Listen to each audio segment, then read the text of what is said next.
All right, well, before I get started, I'm going to apologize. I'm battling the cold, but the show still must go on. So, here we go. So, Elon, as everyone knows, the owner of Tesla, is in charge of DOGE. That's the Department of Government Efficiencies.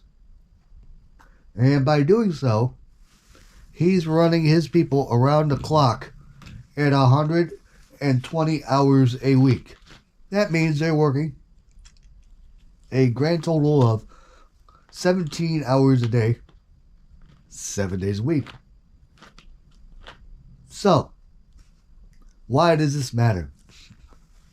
It matters because it is setting the standard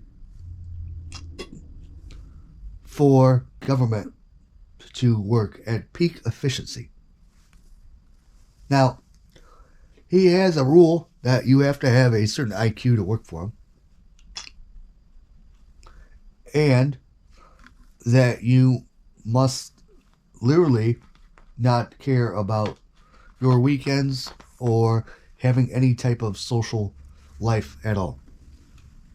Because in his words, if I can do it, you can do it. He talked about how he worked many nights and slept at his office to show examples of what a human is capable of and what a human should do in order to succeed. So, what he is now trying to do, 1840 Fair Labor Standard Act, which says that 40-hour work weeks are the standard in America. He's proposing, and granted, nothing is set in stone, but he is proposing that people work 90 hours a week, because if your company is not meeting its goals, well, it's just saying you're not pushing your people harder. It's just saying that you're not thinking outside the box. It's saying that you're not reaching your unrealistic expectations of a normal person. Normal person wouldn't go for this. However, I can tell you, from doing this YouTube channel, I probably work with my regular job and this, I pull 16 hours a day. Now, sometimes that, yes, it's a shorter video, so it's probably more like 11 hours a day after editing. But for the norm, it's 16 hours. A normal person can only function with a certain amount of sleep. And if you take that away, well, there's mistakes that happen. I mean, people get crushed by cranes.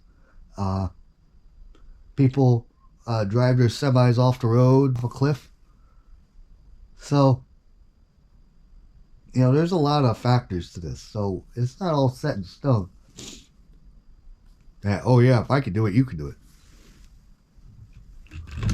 But I will say this. Don't be surprised in the future when these humanoid robots finally take off, that they raise the bar and say, okay, well, you got to work 65 to 70 hours to just match the robot that's pulling 24/7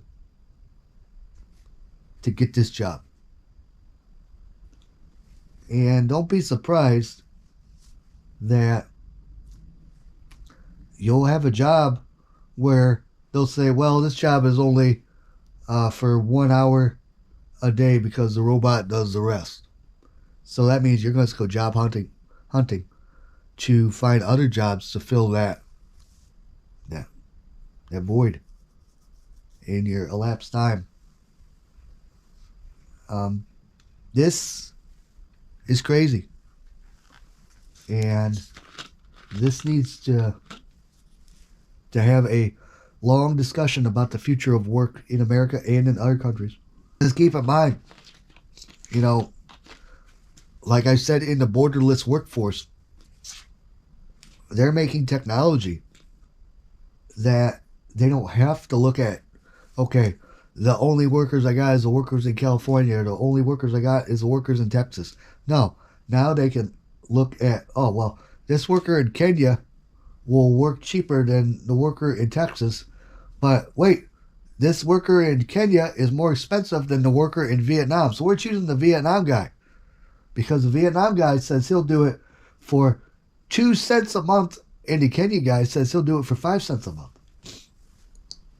But the Texas guy, oh no, he's got to have $3,200 a month. We can't have that guy. You see what I'm saying? And someone really needs to hit the brakes on this and say, hold on, enough's enough. But corporate America will never do that. The people are the ones that have to do this. So it's up to you. So that's all I got for this episode. If you guys like this content, please give a thumbs up. Please hit the subscribe button if you would. Please don't forget to tap that notification bell. That way the algorithm knows that you like this content. All right, later.